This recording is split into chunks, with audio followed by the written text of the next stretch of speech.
Eu estava encarando a luz fria do meu notebook há 14 horas seguidas. Na tela, o cursor piscava ao lado de fotos que eu nunca deveria ter tirado.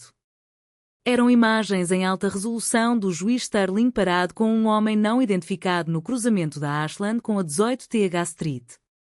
A postura deles gritava negociata nos bastidores, mas a proximidade física entre os dois sugeria algo muito mais letal do que um simples suborno. Tudo estava cristalino. Era exatamente o tipo de evidência para o qual eu fui treinada a capturar e exatamente o tipo que eu deveria ter apagado no segundo em que percebi o que estava olhando. Por 3 semanas, eu estivera investigando a morte do juiz. A polícia chamou de suicídio, mas qualquer pessoa que conhecesse Sterling sabia que era mentira. O homem era obcecado com a própria segurança. Jamais colocaria um fim à própria vida. Meu minúsculo apartamento no South Loop era meu mundo inteiro. Quarto, cozinha e escritório comprimidos num único espaço. Anos atrás, eu tinha montado um quarto escuro num canto. Mas o equipamento acumulava poeira, todo o meu trabalho era digital agora.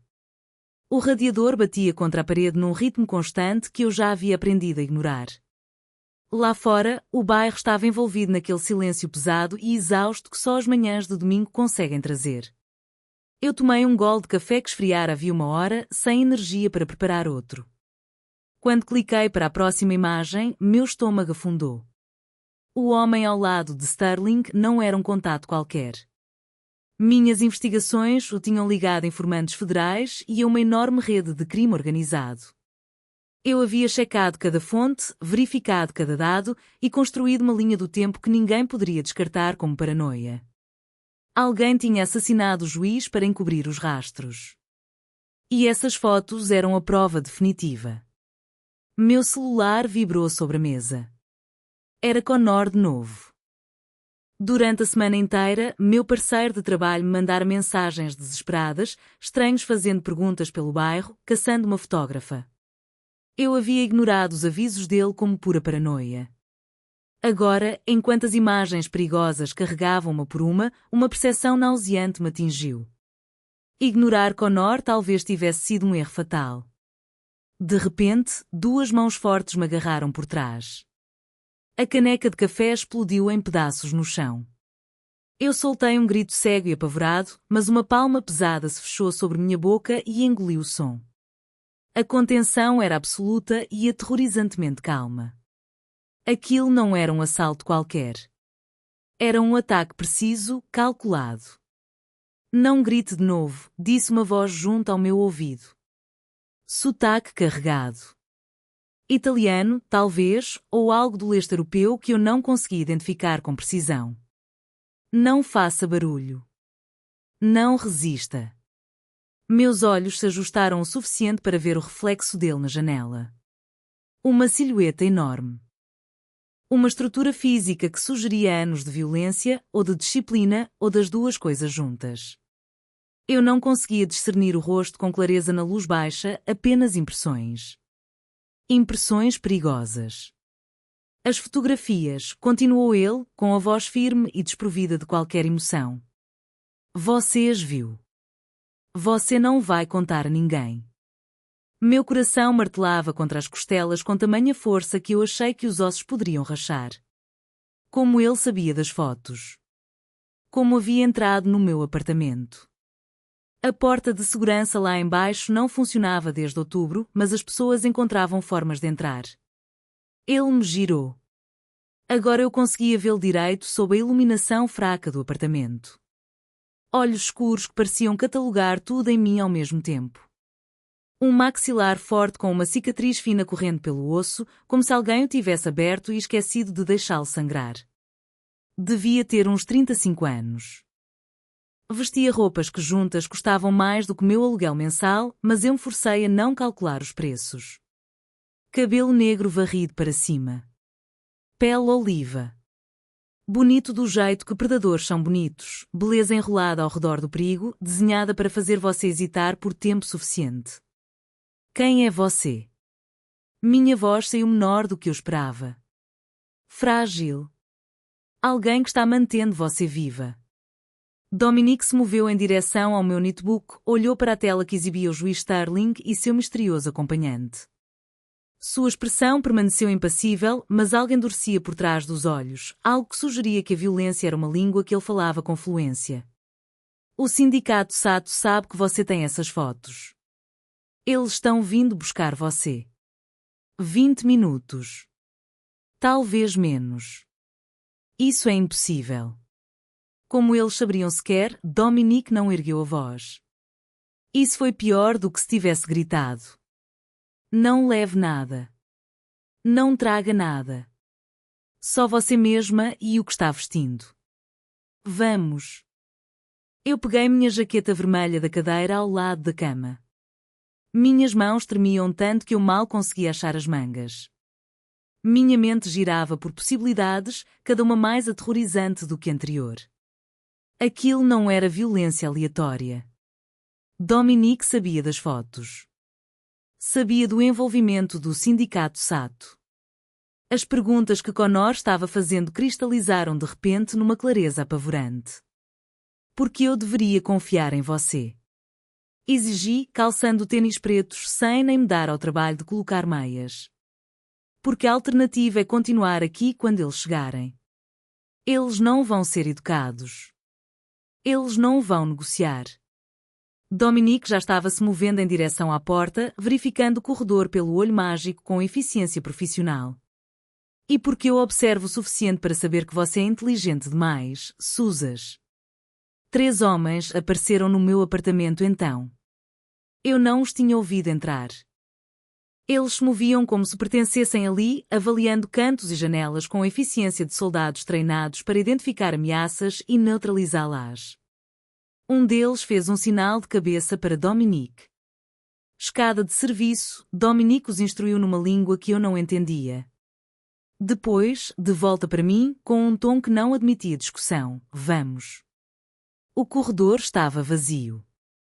Descemos pela escada dos fundos, aquela que ninguém usava porque todo mundo preferia o elevador, apesar de sua inconfiabilidade. Minha respiração saía em pequenas lufadas. Meu notebook continha tudo, meus arquivos, minha pesquisa, o trabalho acumulado de 3 semanas de investigação. E eu estava deixando tudo para trás. As fotografias, disse eu quando chegamos ao térreo, com a voz partindo. Meu trabalho. Já está assegurado, disse Dominique, como se eu já devesse saber disso. Como se ele viesse planejando minha extração por semanas. Talvez mais. Você não vai tocá-las.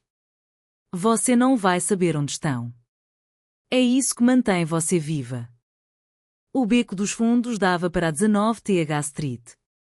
Um carro preto aguardava com o motor ligado, os vidros tão escuros que eu não conseguia ver o interior. Dominique me empurrou em direção à porta traseira. Eu resisti por instinto, mas a mão dele já estava lá, guiando-me, não de forma cruel, mas com uma autoridade absoluta que não deixava espaço para negociação. Entre. O interior cheirava a couro caro e colonia, daquele tipo que provavelmente tem nome italiano que eu não saberia pronunciar. Outro homem estava no banco do motorista. Ele não me reconheceu com nenhum olhar. Simplesmente entrou no tráfego no momento em que Dominique fechou a porta. As ruas de Chicago escorregavam pela janela num borrão de letreiros de neon e estabelecimentos fechados. Eu observava os bairros mudando. Os murais coloridos e os marcos culturais do South Loop deram lugar a áreas industriais, depois a rodovias, depois a trechos de escuridão onde a cidade finalmente se rendia à paisagem natural. Em algum momento, percebi que estava chorando. Lágrimas silenciosas descendo pelo rosto que eu nem me dei ao trabalho de enxugar, porque qual era a diferença agora? Qual é o seu nome? Perguntei ao homem ao meu lado. Dominique encarava a janela, o perfil nítido e definido contra os postes que passavam. Um predador em repouso. Dominique Russo. O nome não significava nada para mim naquele momento. Em breve, significaria tudo. Para onde estamos indo? Para um lugar seguro. Por hora. A viagem se esticou por horas. Dominique não voltou a falar. Atendeu o telefone uma vez, falando em italiano rápido com alguém do outro lado. As únicas palavras em inglês que eu captei foram secure e média antes dele voltar para sua língua materna. Minhas mãos se fechavam no colo. Tudo o que eu entendia sobre minha vida havia se invertido em menos de 30 minutos. O amanhecer estava rompendo sobre Michigan quando viramos para uma estrada particular. A propriedade surgiu de repente por entre as árvores densas. Uma casa modernista de paredes de vidro e linhas retas, nada como eu teria imaginado que um criminoso moraria. Nada daquilo fazia sentido. Tudo aquilo me aterrorizava completamente. Dominique me ajudou a sair do carro como se estivéssemos chegando a um encontro, a mão dele na parte baixa das minhas costas. Câmaras acompanhavam o nosso movimento com precisão metódica. A segurança era visível, mas não agressiva. Os homens acenavam com a cabeça enquanto passávamos, reconhecendo o chefe e sua carga inusitada. É aqui que você fica, disse Dominique, gesticulando para o interior. Até isso se resolver. E se eu me recusar? Dominique me olhou com aqueles olhos escuros, e eu entendi sem precisar de palavras que recusar não era realmente uma opção. A porta se havia fechado atrás de mim no momento em que entrei naquele carro. Eu estava dentro agora, dentro do mundo dele, dentro da gaiola dele. A luz da manhã me encontrou num quarto que eu não reconhecia, cercada por móveis desconhecidos que pertenciam à vida cuidadosamente curada de outra pessoa.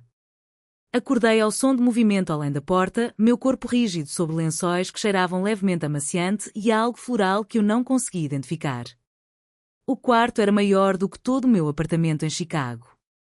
Janelas do chão ao teto davam para um lago que eu não me lembrava de ter visto durante a viagem, embora devesse ter chegado em algum momento durante as horas em que eu estava assustada demais para registrar os arredores.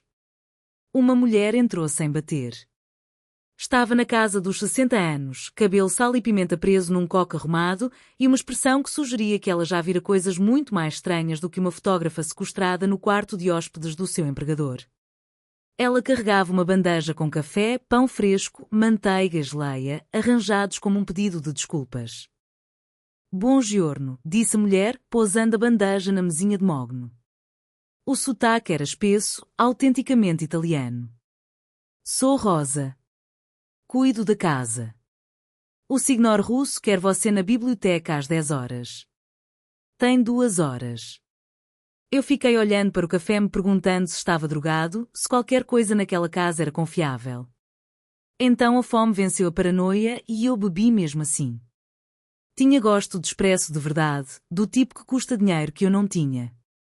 A biblioteca era exatamente o que eu havia entrevi quando Dominique me trouxe.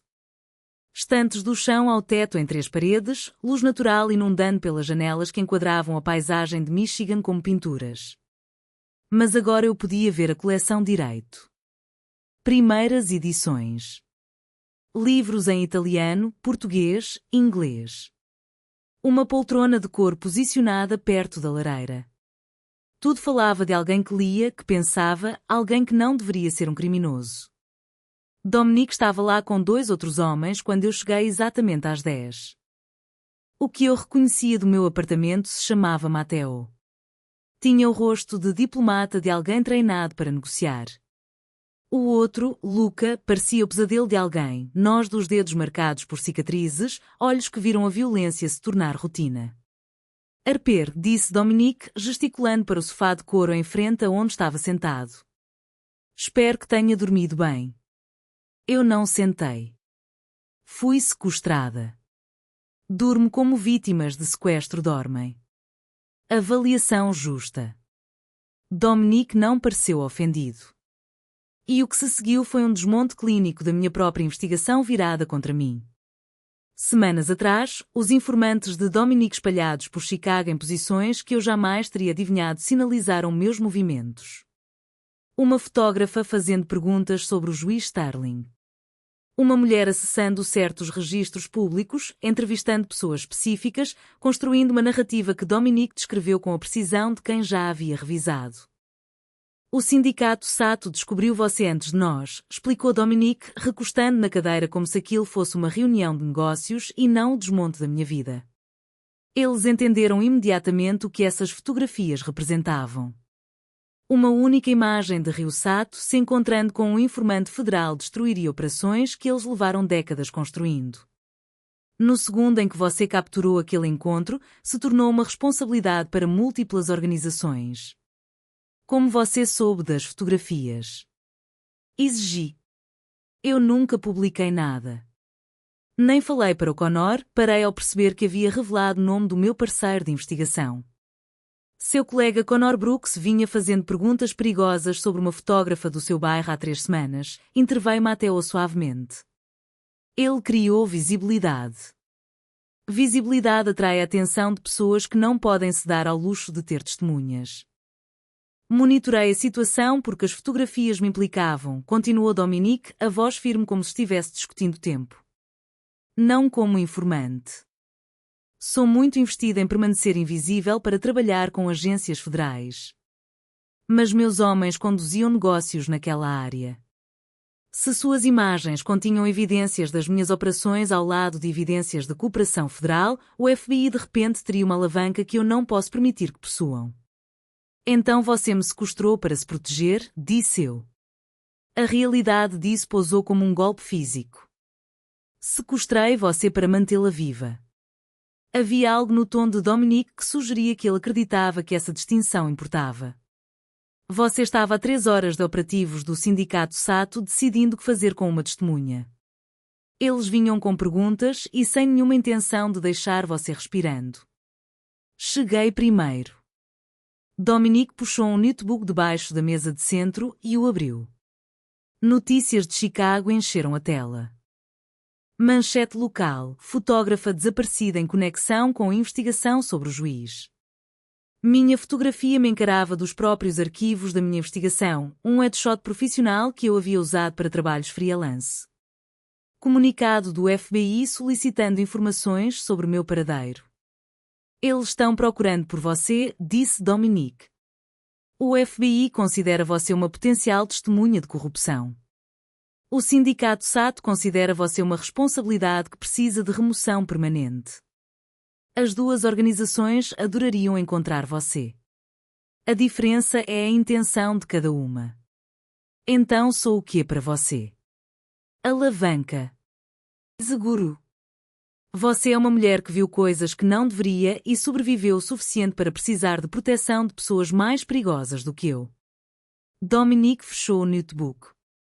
Sua mãe mora no Oak Ridge Memory Care em Chicago. Está registrada sob seu nome legal, Evelyn Hayes. Tem Alzheimer moderado e requer cuidados 24 horas.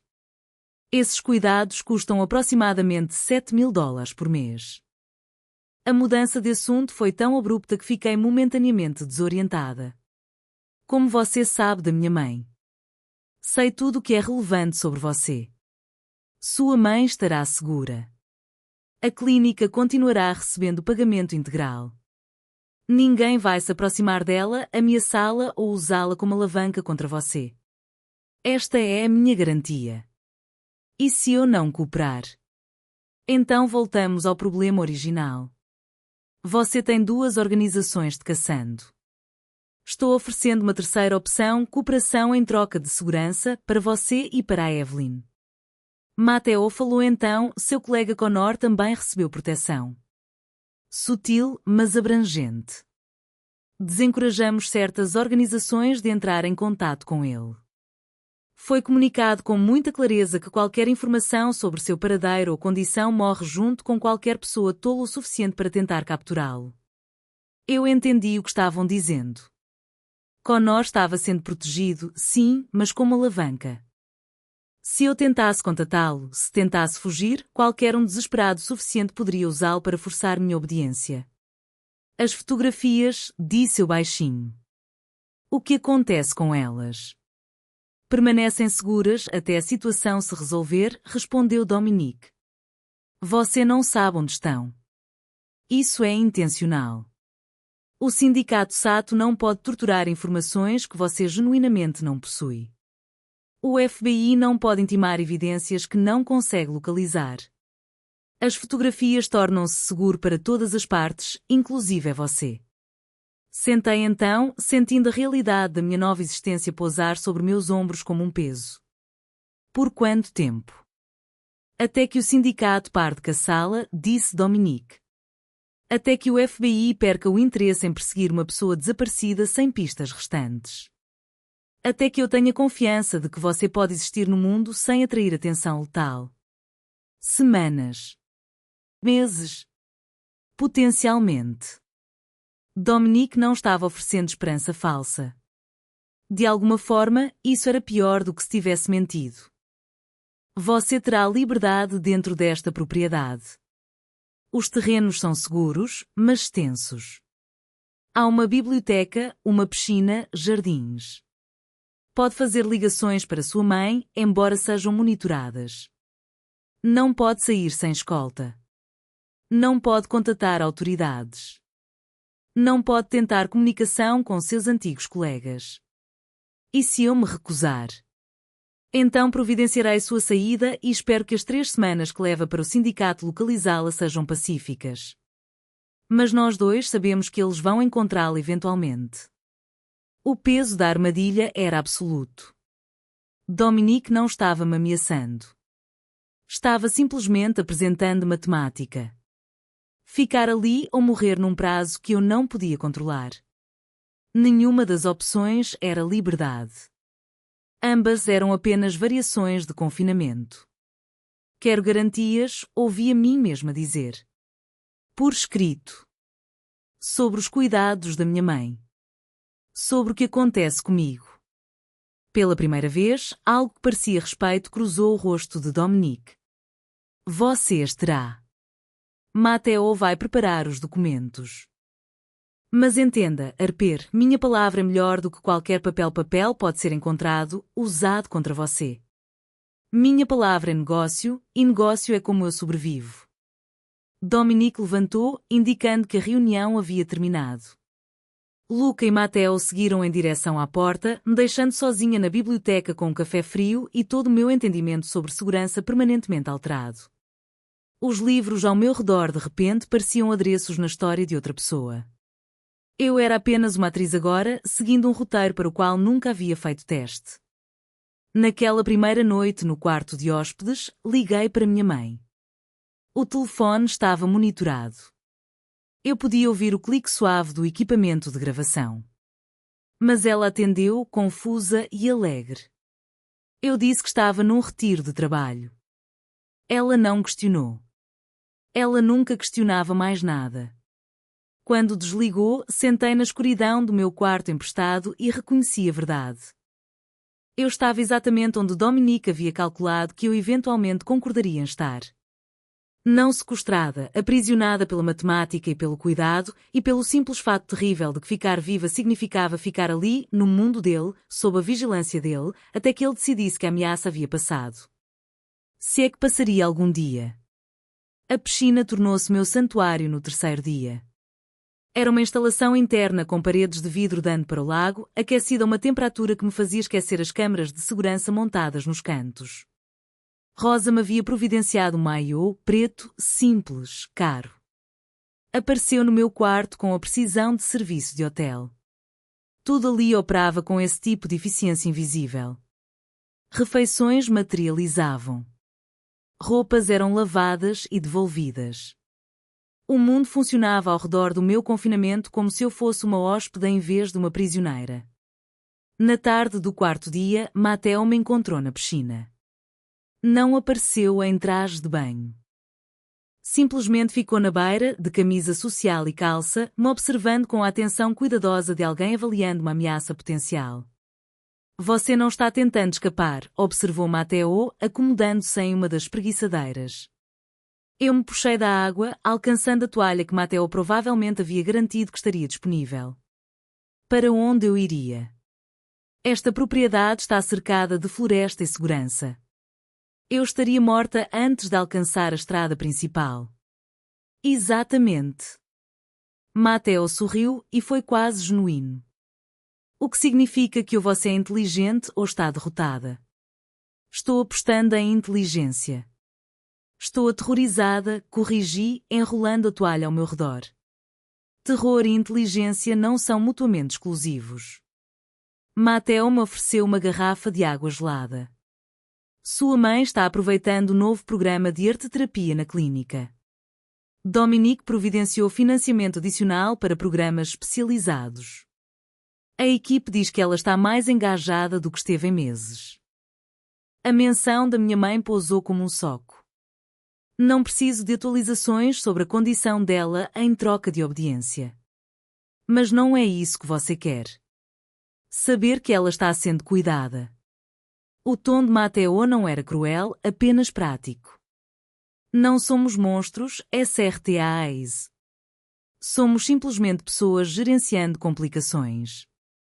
Mateo foi embora depois disso, me deixando sozinha com a percepção de que Dominique havia pesquisado tão minuciosamente, havia entendido os pontos exatos de alavanca na minha psicologia. Ele não estava sendo cruel. Isso era quase pior. A crueldade teria sido mais fácil de resistir. No 5º dia, eu havia estabelecido uma rotina. Café da manhã com Rosa, que gradualmente foi se tornando menos uma carcereira e mais uma presença numa vida que eu estava aprendendo a tolerar.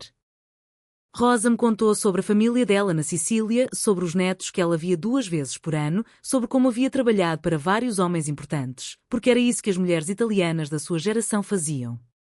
Elas trabalhavam para homens importantes e não faziam perguntas. A implicação estava clara. Eu podia fazer o mesmo ou podia lutar inutilmente. A biblioteca se tornou meu segundo santuário. Descobri que a coleção de Dominique não era meramente estética.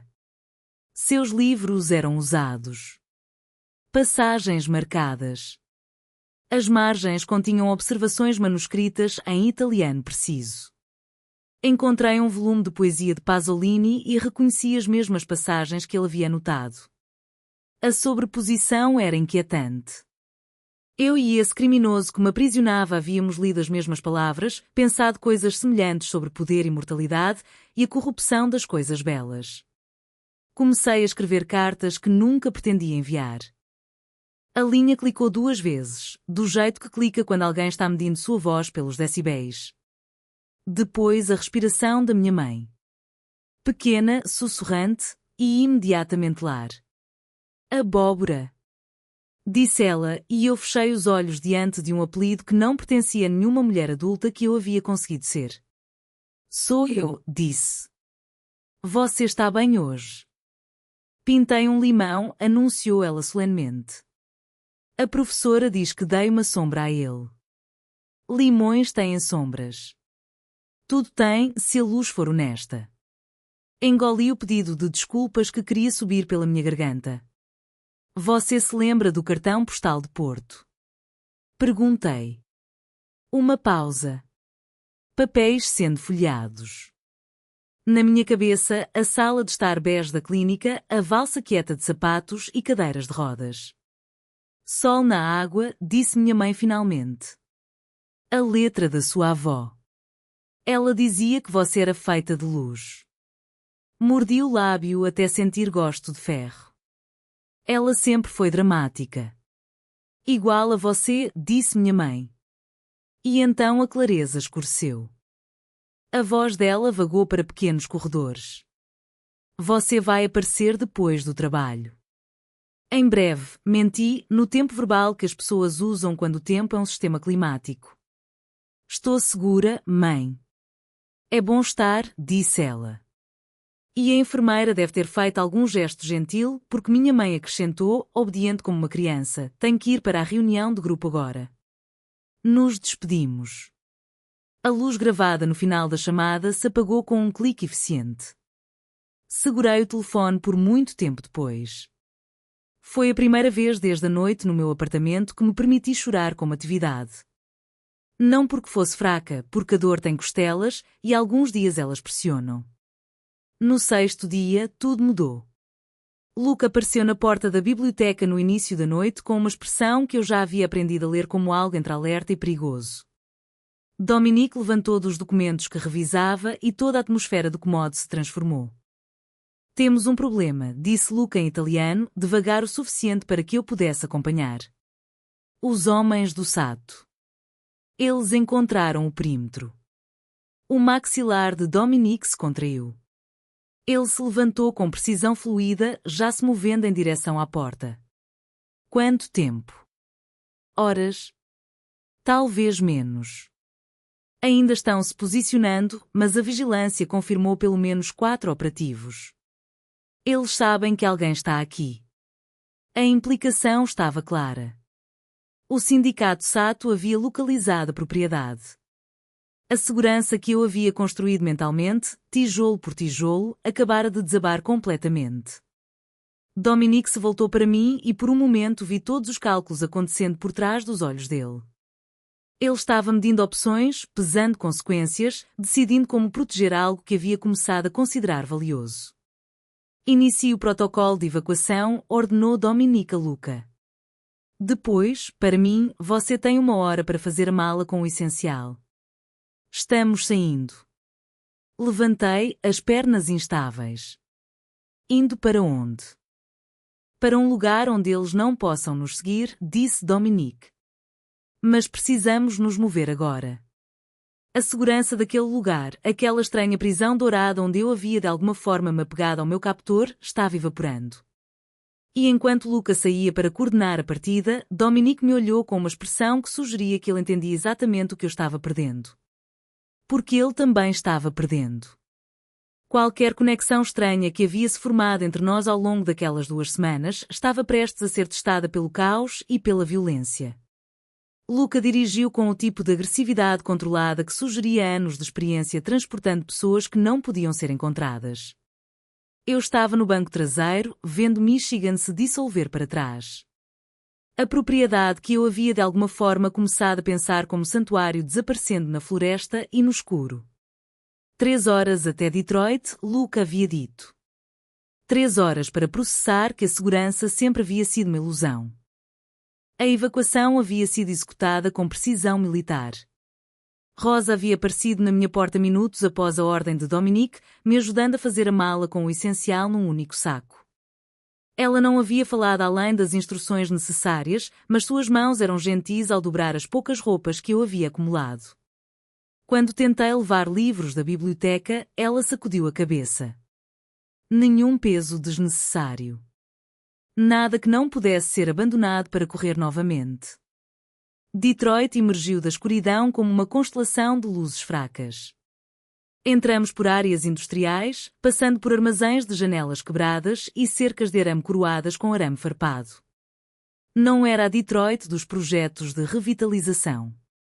Era a Detroit que as pessoas preferiam fingir que não existia, onde os prédios desmoronavam lentamente e ninguém fazia perguntas sobre quem entrava e saía. O novo local era um apartamento acima do que parecia ser um negócio legítimo, alguma empresa de importação e exportação com placas em 3 idiomas. Luca entrou na garagem subterrânea, esperou a porta de segurança se fechar antes de desligar o motor. O silêncio repentino era opressor. 4º andar, disse Luca, me entregando um cartão-chave. Espere lá até o Signor Russo chegar. Quando vai ser isso? Quando ele tiver certeza de que não fomos seguidos. O apartamento era menor do que a propriedade de Michigan por várias ordens de grandeza. 1 quarto, um banheiro, um espaço de estar que funcionava como cozinha e sala simultaneamente. As janelas davam para a rua abaixo, mas cortinas pesadas já estavam fechadas. Câmaras de segurança eram visíveis em 3 cantos. Sem pretensão de privacidade desta vez, apenas vigilância e o entendimento de que eu era uma carga sendo armazenada até ser necessária. Sentei no sofá cinza genérico e esperei. Os sons da cidade filtravam por baixo, sirenes na distância, vozes ocasionais, o zumbido mecânico do sistema de aquecimento do prédio. Diferente do silêncio orgânico de Michigan. Aqui, eu estava cercada pela humanidade, mas me sentindo mais isolada do que jamais me senti na propriedade na floresta. As horas passaram. Encontrei café instantâneo na cozinha pequena, preparei uma xícara que tinha gosto de papelão e petróleo, bebi mesmo assim, tentei ler o livro de bolso que alguém havia deixado na mesa de centro, mas não conseguia me concentrar além do primeiro parágrafo. Minha mente ficava voltando para a expressão de Dominique quando Luca havia entregado as notícias sobre o sindicato. Aquele cálculo momentâneo onde ele havia pesado as opções e as havia encontrado todas inadequadas. Quando Dominique finalmente chegou, já era depois da meia-noite. Ouvi o cartão-chave na fechadura, depois vozes no corredor. Dominique falando com Matteo em italiano cortado. A porta se abriu e eu entendi imediatamente que algo havia dado muito errado. A camisa de Dominique estava rasgada no ombro.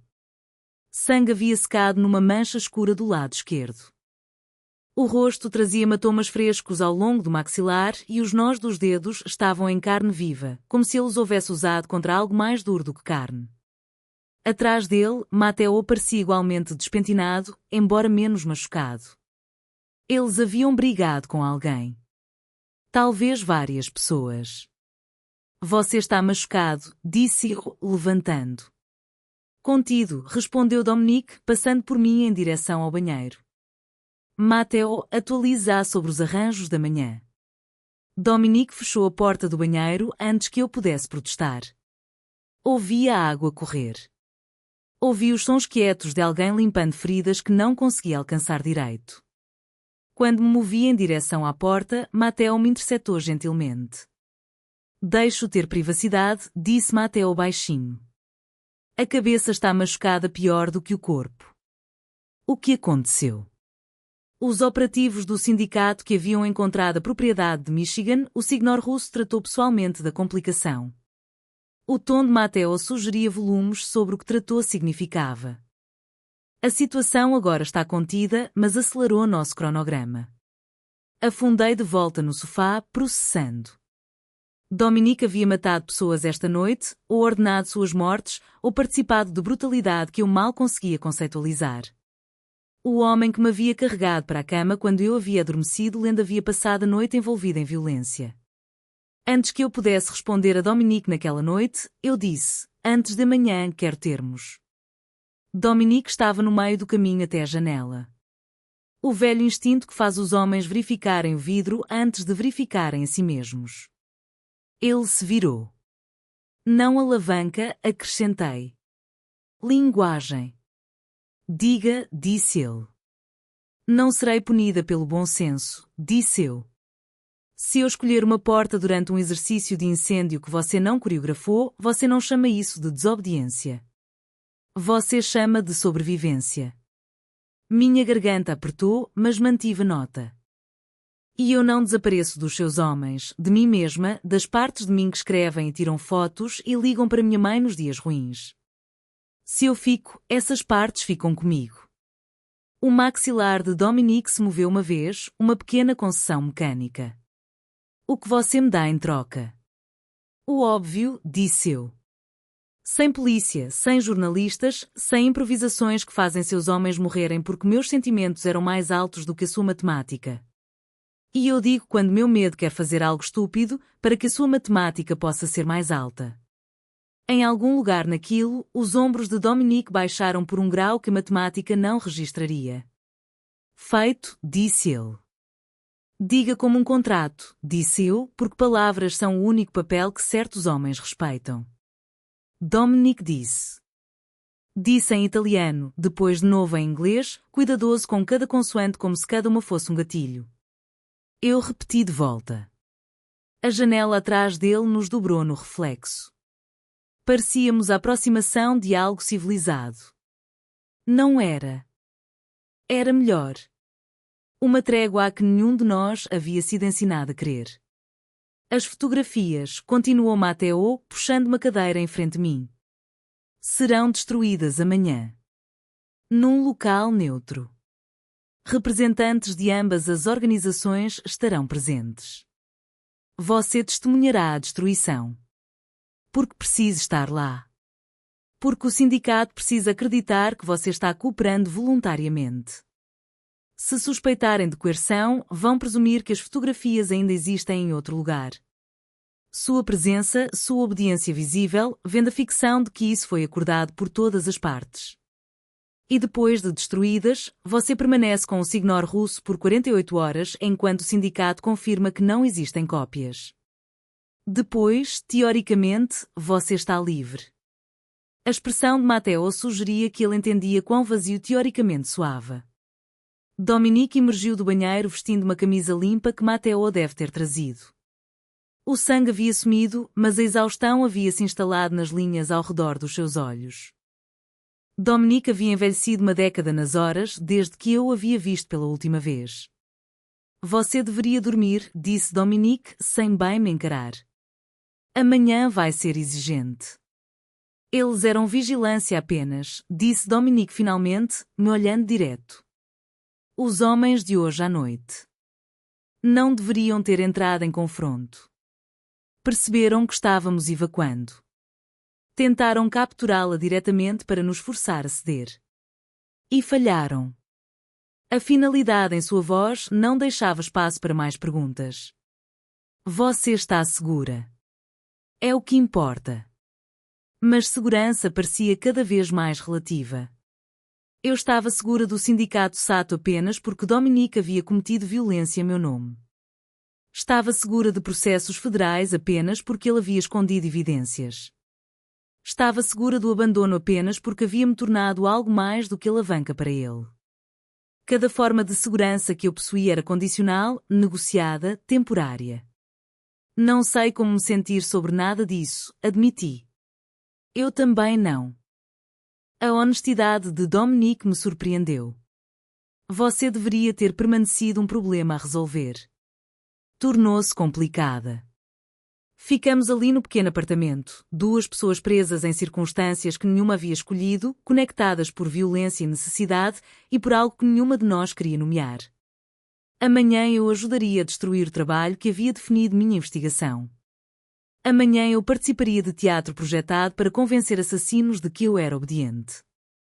Amanhã a frágil rotina que havíamos construído em Michigan seria substituída pela incerteza.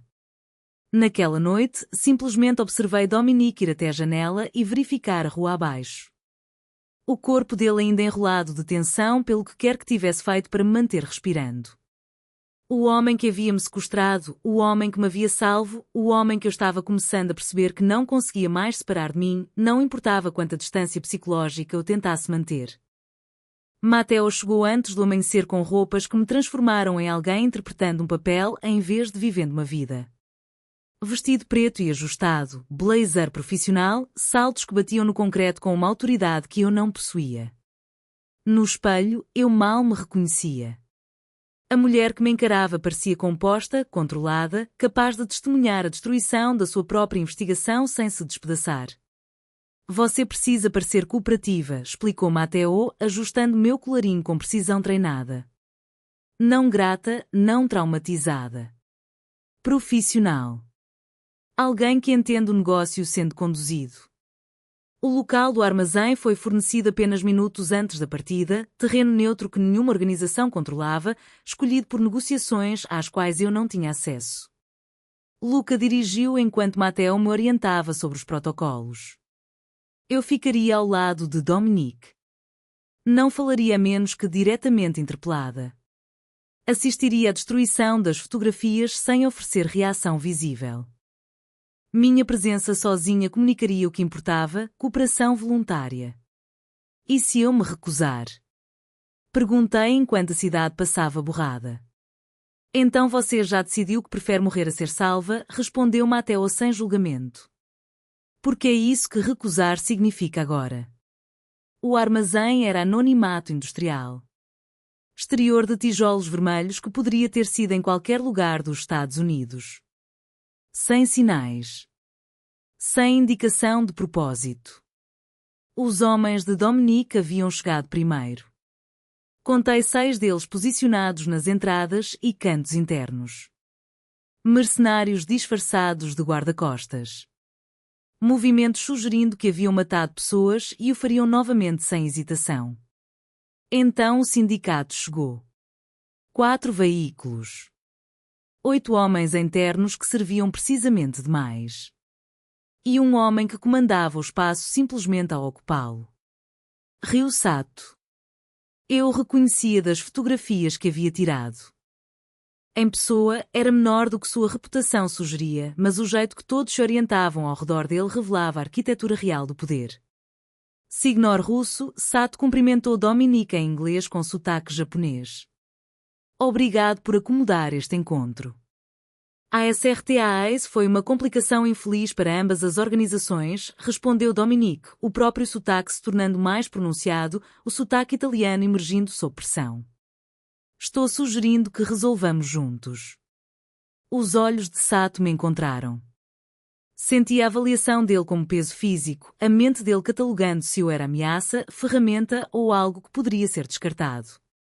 A mulher que viu tudo, disse Sato. A mulher que agora testemunhará a destruição de tudo, corrigiu Mateo suavemente. As fotografias que criaram esta situação serão permanentemente removidas.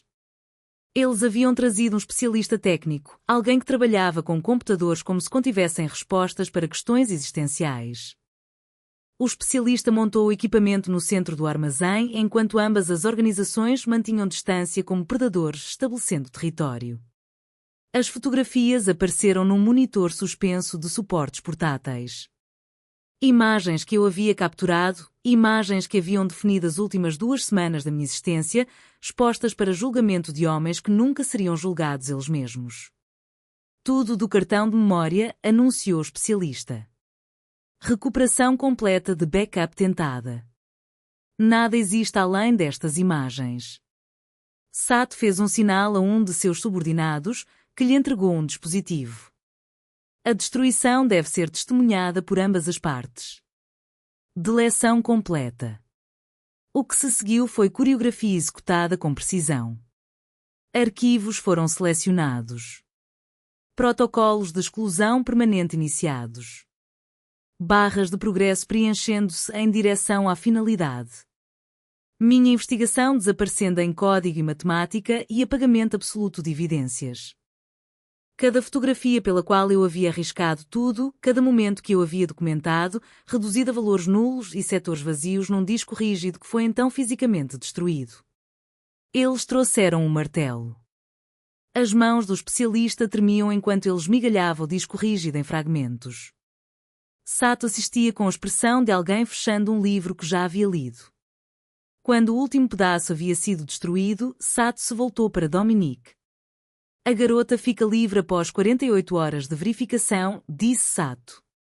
Se for encontrada falando com autoridades, o acordo fica nulo. Entendido, respondeu Dominique.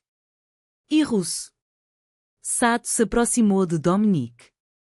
Se ela tentar reconstruir essas imagens por qualquer método de backup ou recuperação, garanto pessoalmente que tanto você quanto ela experimentem consequências que farão toda esta situação parecer misericordiosa. Sato me olhou. A senhora entende os parâmetros, SRTAs. Entende que sua liberdade é condicional ao silêncio absoluto. Que falar com jornalistas, polícia ou agências federais significa execução imediata. Que o único caminho para continuar respirando é o apagamento completo de toda esta situação da sua mente. Eu queria resistir. Queria gritar sobre agência e autonomia e a injustiça fundamental de ser barganhada entre organizações que destruíam vidas por lucro. Em vez disso, balancei a cabeça. Sim, disse eu quietamente. O encontro concluiu com apertos de mão que pareciam mais negociações contratuais do que interações humanas. Ambas as organizações se retiraram lentamente, mantendo distância como animais estabelecendo território neutro. Quando chegamos ao carro, o armazém estava sendo sanitizado. Pessoas apagando evidências de que qualquer organização havia estado presente. Uma mulher numa calça azul marinho esperava junto à entrada de serviço do armazém. Não se apresentou como nada e não precisava. Cabelo arrumado do jeito de quem dorme 3 horas e faz isso parecer uma escolha. Quando Mateo ouviu, simplesmente disse 5 minutos a Dominique.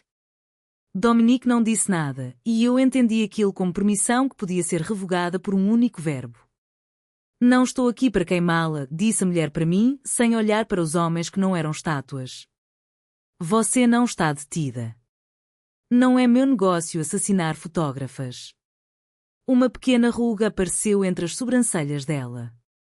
Ou mulheres com mães em clínicas de memória. A informação pairou pesada no ar como um arquivo pousado gentilmente sobre uma mesa. Ela não estava se exibindo. Estava provando que poderia ter agido e escolhera não fazê-lo. O que você quer? Perguntei. Ausência, disse ela, sua, deste caso, dos nossos relatórios, dos lugares onde uma planilha pode ensinar alguém seu nome por acidente. Seu amigo Brooks é inteligente o suficiente para não imprimi-la. Ele permanecerá assim. A mulher deixou aquilo suspenso no ar. Depois acrescentou, não estou pedindo que confie em mim. Estou pedindo que acredite que prefiro certas verdades sem cadáveres. Ela me deu um cartão sem nada escrito, marfim em branco. Mostre isso no aeroporto, disse ela. E depois, para Dominique, sem encontrar seus olhos, não me faça persegui-la. Não vamos, disse Dominique. A mulher foi embora como matemática, deixando um comodo, quietamente, com a dignidade de números que não precisam de aplausos. Foi a única vez em que o FBI pareceu uma parede e não uma lâmina. Durante o trajeto de volta para o apartamento de Detroit, ninguém falou. Matteo ficou no banco dianteiro enquanto Dominique e eu ocupávamos o banco traseiro em silêncio perfeito. Eu continuava vendo as fotografias sendo destruídas. Não com tristeza, já havia lamentado por elas, mas com uma estranha sensação de conclusão. Aquele capítulo havia terminado. Um diferente estava se abrindo, embora eu ainda não conseguisse ver suas margens. De volta ao apartamento, Matteo entregou documentos enquanto Dominique tomava banho para remover os resíduos físicos do encontro. Um novo passaporte me identificando como Harper Vance, nascida em Boston. $30.000 em dinheiro vivo, organizados em pacotes arrumados. Uma passagem de avião para Londres, datada para 24 horas depois. Tudo o que era necessário para me tornar outra pessoa. Estes são seus requisitos de saída, explicou Matteo, colocando tudo sobre a mesa de centro como evidência para um crime que eu estava prestes a cometer. Você terá uma janela de partida segura. Ninguém vai interferir na sua saída. Você desaparece no mundo, começa de novo, nunca menciona nada disso. E se eu não os usar? Então você fica com o signor russo indefinidamente. Você permanece nesta vida. O tom de Matteo sugeria que ele já sabia qual opção me aterrorizava mais. Embora isso complique as coisas significativamente. O sindicato presumiria que você é a alavanca que ele está mantendo. O que tornaria os dois de vocês alvos. Matteo me deixou sozinha com os documentos e a matemática da sobrevivência. A liberdade estava tecnicamente disponível. Eu poderia partir amanhã, tornar-me Harper Vance. Desaparecer em qualquer vida que existisse para pessoas com identidades falsas e sangue nas mãos por associação. Dominique emergiu do banho vestindo roupas simples, jeans e uma camiseta cinza. Ele viu os documentos. Viu a passagem para Londres. Viu tudo o que havia sido oferecido a mim.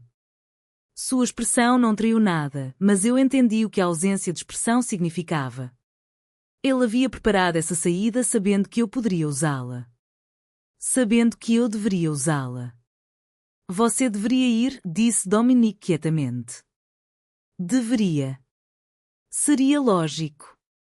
Seria seguro. Seria misericordioso consigo mesma. Dominique sentou do lado oposto ao meu, deixando distância entre nós que parecia um oceano. Você tem liberdade agora. As fotografias foram destruídas. O sindicato concordou em não caçá-la. Você poderia realmente tornar-se Harper Vance e viver uma vida desvinculada do crime organizado. Poderia. Sim. Olhei para a passagem. Londres era real. A vida que prometia era quantificável. Eu poderia me afastar desse homem, do mundo dele, dos sentimentos complicados que haviam se desenvolvido na intimidade forçada do confinamento. Eu poderia ser livre. Não quero, me ouvi dizer. O corpo inteiro de Dominique ficou imóvel. Harper, disse Dominique. Eu sei que deveria, continuei. Sei que é uma insanidade. Mas não consigo olhar para você e fingir que as últimas 2 semanas não significaram nada. Não consigo fingir que não entendo você. Que não vi você vulnerável e aterrorizado e humano por baixo da autoridade e da violência. Me entender é perigoso. Já sou perigosa para você. Já estou comprometida. E você já é, pausei, procurando palavras que pudessem conter o que eu sentia. Você já é tudo o que não consigo mais deixar para trás. Dominique se moveu em minha direção então, fechando a distância que eu havia mantido. Sua mão encontrou meu rosto com uma ternura inesperada. Esta vida vai te destruir eventualmente. Talvez. Mas pelo menos serei destruída ao lado de alguém que me manteve respirando. Encontrei seu olhar diretamente. Isso tem que contar alguma coisa. O beijo aconteceu sem planejamento. Foi menos paixão do que inevitabilidade. Duas pessoas que haviam orbitado ao redor uma da outra por semanas finalmente reconhecendo que a resistência era uma exaustão que nenhuma delas podia se permitir. Quando finalmente nos separamos, eu ainda segurava a passagem de avião. Mas ela havia se tornado apenas papel em vez de possibilidade. 48 horas até o sindicato completar a verificação, disse Dominique. Depois disso, você estará oficialmente segura comigo. Pus a passagem sobre a mesa ao lado do passaporte e do dinheiro, escolhas que eu recusava fazer porque já havia feito a mais importante. Então temos 48 horas para descobrir o que vem a seguir. A luz da manhã filtrando pelas janelas do apartamento parecia uma contagem regressiva. 48 horas haviam passado. A verificação do sindicato estava completa. Eu estava oficialmente segura. Segurei a passagem de avião para Londres entre meus dedos, observando a luz solar transformar o papel em algo efêmero. Algo que poderia se dissolver se eu desviasse o olhar por tempo demais. Dominique dormia no quarto, a exaustão finalmente o dominando depois de dias orquestrando logísticas, negociando termos, garantindo que minha segurança existisse em formas mensuráveis. Eu havia acordado cedo com a clareza que só vem quando se enfrenta decisões impossíveis. A passagem representava liberdade. O apartamento representava cativeiro vestido de escolha. Ambas as opções eram igualmente aterrorizantes. Matteo havia deixado documentos atualizados no balcão da cozinha. Novo passaporte, moeda nova, instruções para transferências bancárias internacionais que garantiriam independência financeira. Tudo meticulosamente preparado para minha partida. Tudo projetado para facilitar meu desaparecimento desta vida. De Dominique. De mim mesma, talvez. Fiz a mala metodicamente, separando o que pertencia à minha antiga identidade do que havia acumulado nessa nova existência estranha. A jaqueta vermelha. Alguns livros da coleção dele que eu havia pegado emprestados e nunca devolvido. Fotografias que Rosa me havia dado, imagens de flagrante da propriedade de Michigan, momentos que eu não havia percebido que estava documentando. Coloquei tudo no saco que me havia carregado de Chicago até Michigan e de Michigan até Detroit, o saco das transições. Às 9 da manhã eu havia organizado tudo, chamado um serviço de carro, confirmado o voo, escrito uma carta para Dominique que não conseguia terminar, menos ainda deixar. As palavras pareciam insuficientes para o que ele havia oferecido, o que havia arriscado, o que havíamos construído juntos naquelas semanas. Lucas chegou para me levar sem que ninguém o pedisse. Ele parecia entender que isso era protocolo, que Dominique provavelmente o havia instruído a facilitar minha partida independentemente das suas próprias preferências. Não falamos durante a viagem até o aeroporto. A cidade passou em borrões de arquitetura e vida ordinária. Dentro do Detroit Metropolitan, eu me movi pelo terminal como uma atriz habitando a narrativa de outra pessoa. Harper Vance, nascida em Boston, viajando para Londres para desenvolvimento profissional. O passaporte era excelente. A história era plausível. Nada em mim sugeria que eu estava abandonando a única pessoa que alguma vez me havia visto completamente. Fila de segurança. Inspeção de bagagem de mão. Todos os procedimentos normais para pessoas normais fazendo voos normais. Eu seguia o fluxo de viajantes em direção à área de portões, sendo puxada em direção à poltrona designada e a uma nova vida com o momentum da inevitabilidade. Mas no portão, sentada entre famílias e viajantes de negócios e estudantes embarcando em programas de intercâmbio, abri o saco para pegar o telefone. Foi então que o encontrei. Uma bolsa dentro do saco, selada em plástico transparente. Dentro havia coisas que não deveriam ter viajado comigo, coisas que eu nunca havia embalado. Meus diários do apartamento em Chicago. Todos os 3. 3 anos dos meus pensamentos privados trancados no cofre de Dominique enquanto eu permanecia aprisionada. Mas ele os havia guardado. E agora estavam aqui. Sob os diários havia fotografias. Meu pai, quando jovem, segurando minha mãe antes de eu ter nascido. Eu aos 7 anos construindo castelos de areia numa praia que eu havia esquecido de já ter visitado. Meus avós no casamento, os 2 há muito falecidos, os 2 preservados em emulsão e papel. Memórias que eu havia pensado estarem perdidas para sempre. E sob essas fotografias havia um cartão postal. O cartão postal exato que minha avó havia me mandado quando eu tinha 12 anos. Uma cena de Praia do Porto, Portugal. No verso, a letra dela em inglês, para a nossa arper, que captura a luz tão lindamente. Venha conhecer o mundo. Vovó. Minhas mãos começaram a tremer. Esses eram artefatos de mim mesma que não tinham lugar no cofre de um criminoso. Eram pedaços íntimos que não deveriam ter sido preservados, analisados, estudados por alguém que orquestrou meu sequestro. E mesmo assim estavam aqui. Dominique os havia guardado. Havia-os protegido. Havia-os curado como tesouros. O anúncio de embarque ecoou pelo terminal. Passageiros de primeira classe foram convidados a embarcar. Levantei sem decisão consciente, me movendo em direção ao portão com o cartão de embarque estendido. A comissária o escaneou. Ela sorriu. Gesticulou para que eu avançasse.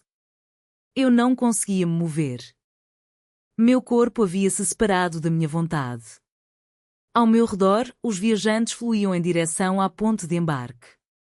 A atendente olhou para cima, questionadora. Sinto muito, me ouvi dizer. Preciso remarcar.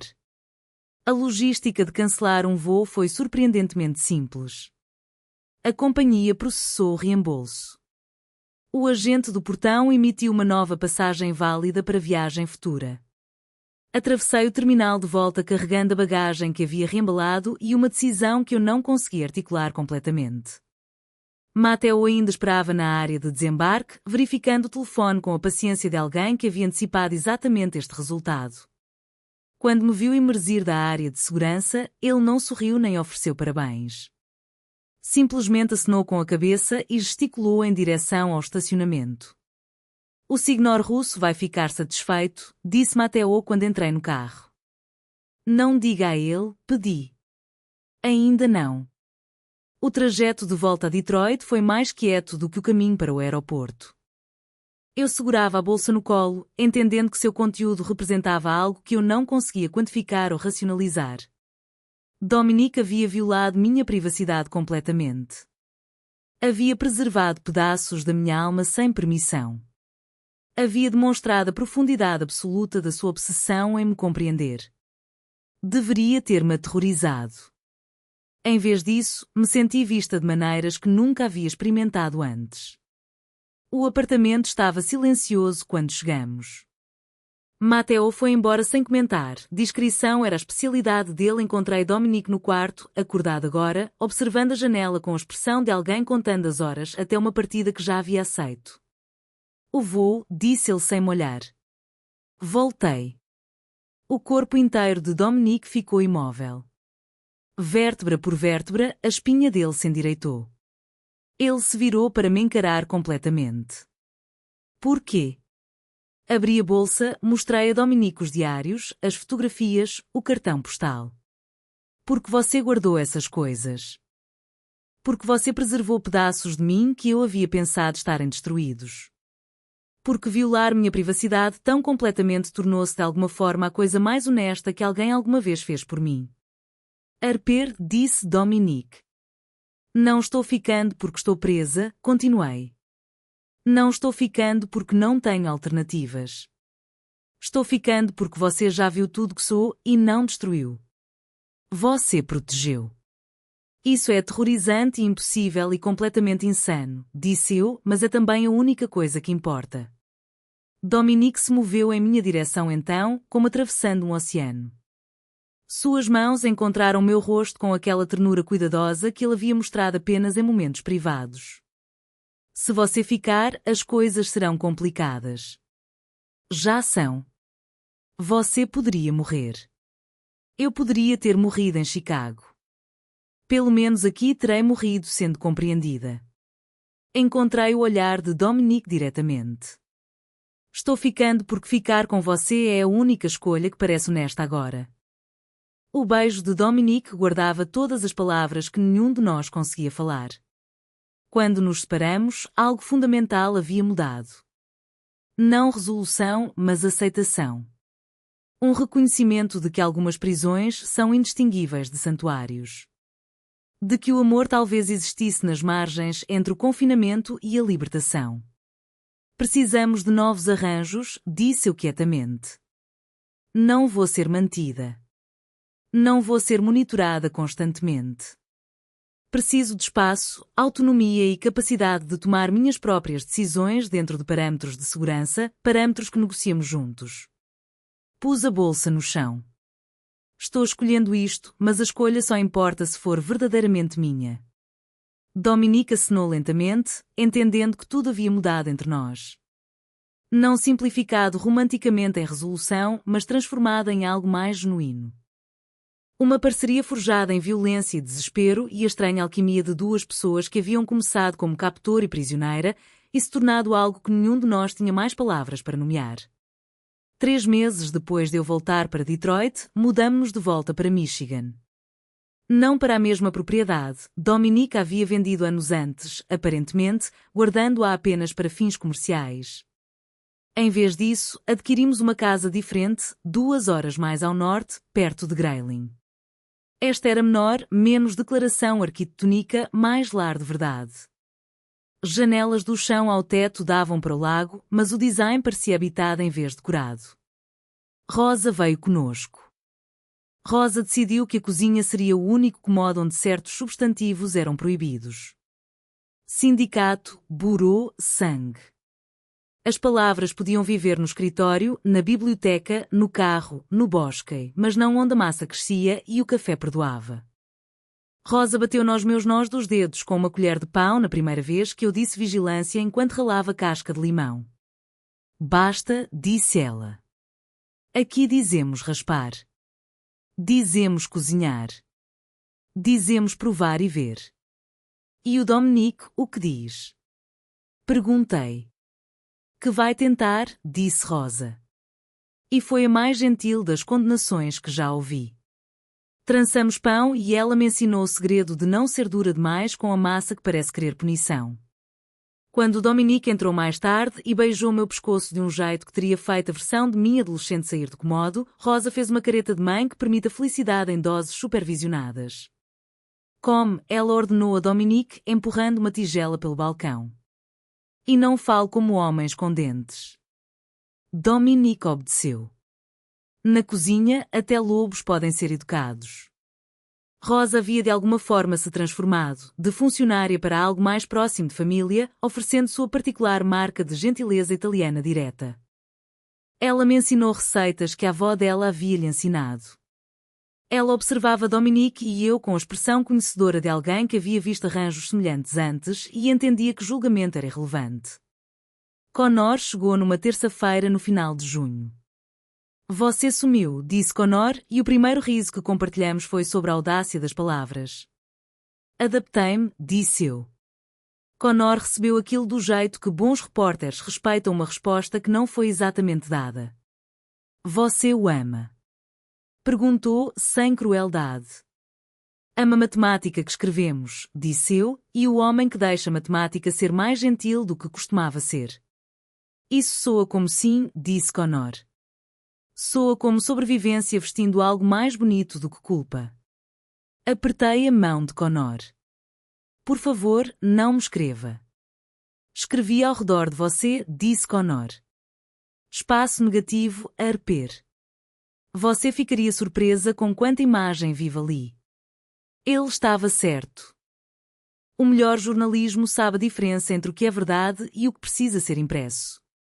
Connor parecia diferente do que eu lembrava. endurecido por 3 meses de investigação, construindo uma carreira das cinzas do meu desaparecimento. Havia-se tornado um repórter policial, seguindo histórias que o levavam diretamente à organização russo e ao conflito com o sindicato.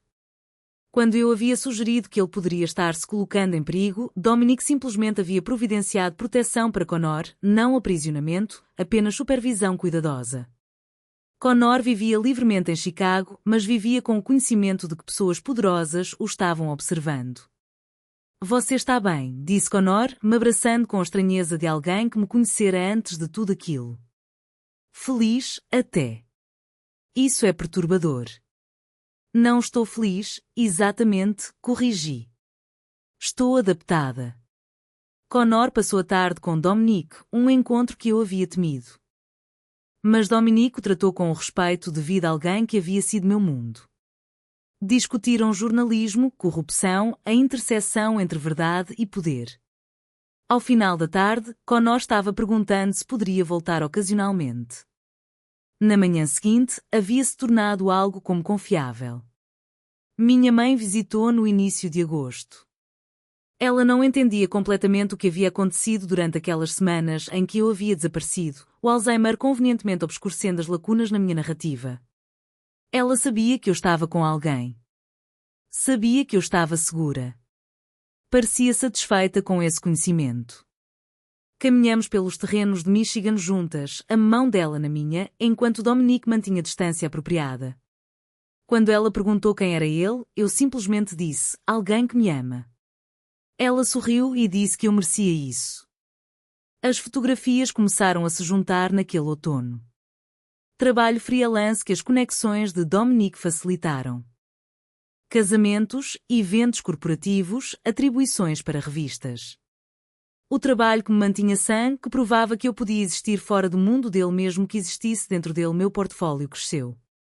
Minha reputação se reconstruiu.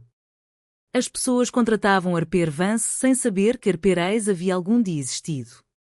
Mateo aparecia mensalmente com relatórios financeiros. A organização estava expandindo para empreendimentos legítimos.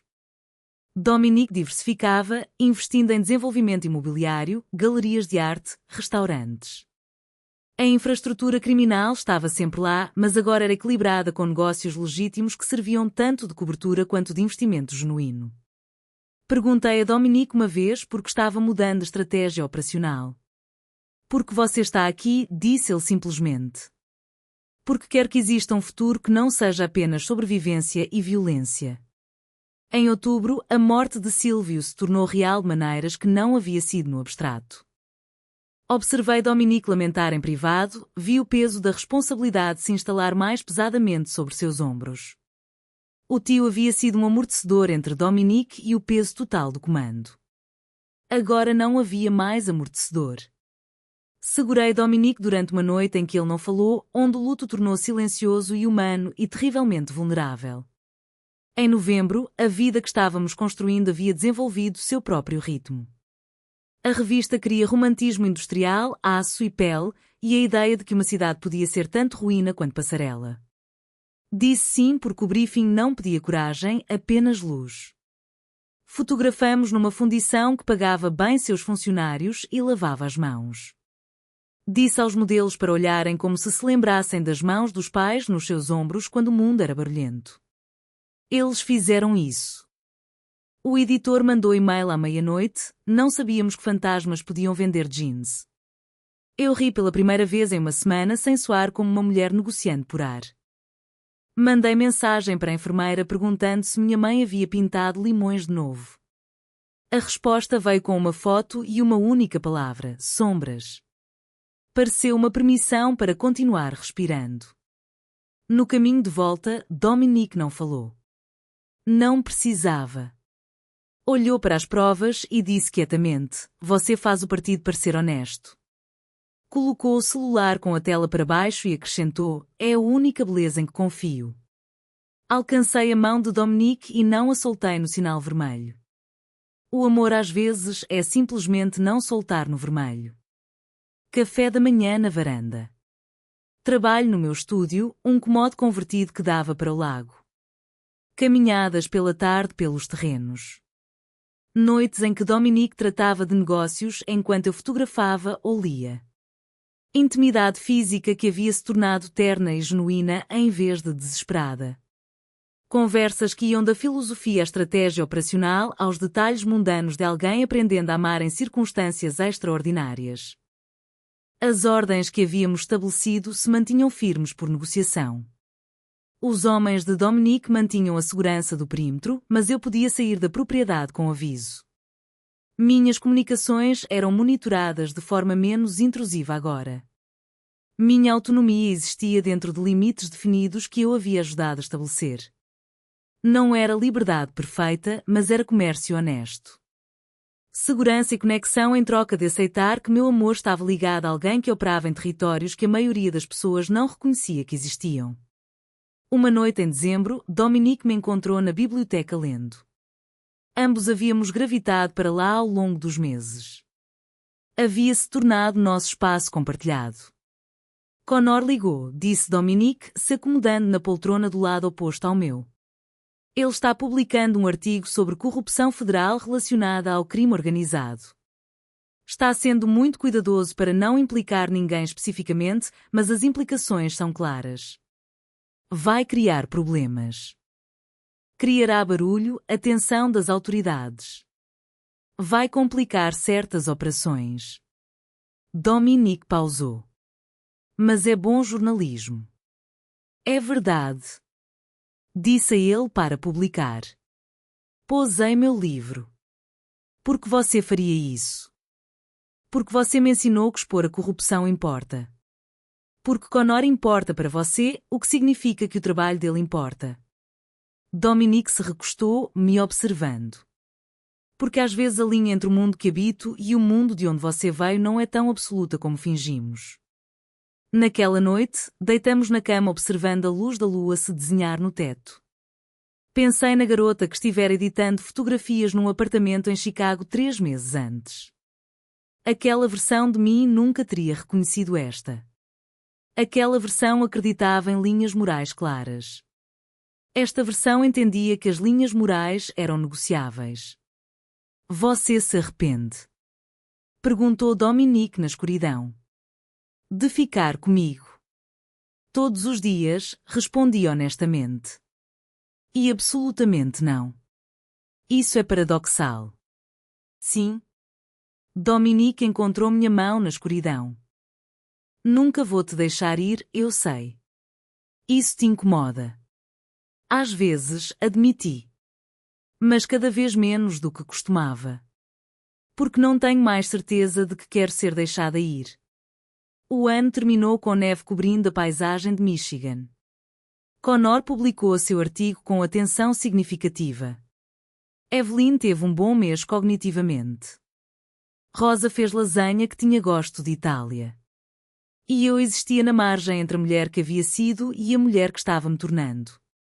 Isso não era redenção. Não era resolução. Era simplesmente a negociação contínua de duas pessoas que haviam começado como captor e cativa e se tornado algo mais complicado. Dominique nunca parou de ser perigoso. Eu nunca parei de entender o custo da minha escolha. Mas nos escolhemos de qualquer forma, dia após dia, dentro dos parâmetros que havíamos estabelecido juntos. À medida que a primavera se aproximava, eu me perguntava o que o próximo capítulo exigiria. Se o acordo com o sindicato se manteria. Se investigações federais eventualmente complicariam nosso arranjo. Se o jornalismo de Connor criaria exposição que não conseguiríamos navegar. Mas essas eram perguntas para estações futuras. Por agora, eu sentava ao lado de Dominique na biblioteca e existia no espaço impossível que havíamos criado. Não feliz, não livre nas formas convencionais. Mas presente, testemunhada, amada por alguém que havia literalmente invadido minha vida para salvá-la e que entendia que salvação e cativeiro nem sempre são conceitos distintos. O lago do lado de fora das janelas refletia a luz da lua como uma verdade espelhada. Nenhum de nós havia escolhido as circunstâncias que nos trouxeram juntos. Mas ambos escolhemos ficar com o que veio depois. E essa escolha, renovada cada manhã, havia se tornado a única liberdade que ainda importava. Fim.